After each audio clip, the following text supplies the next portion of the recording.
with the smaller inshore lifeboat. Not so much room for manoeuvre there. Oh, it looks like they're sinking there, disappearing behind that wave.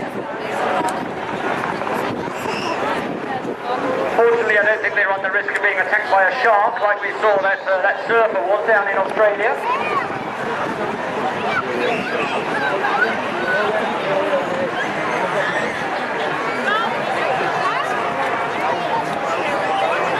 Winch safely retracted, so the helicopter accelerates away.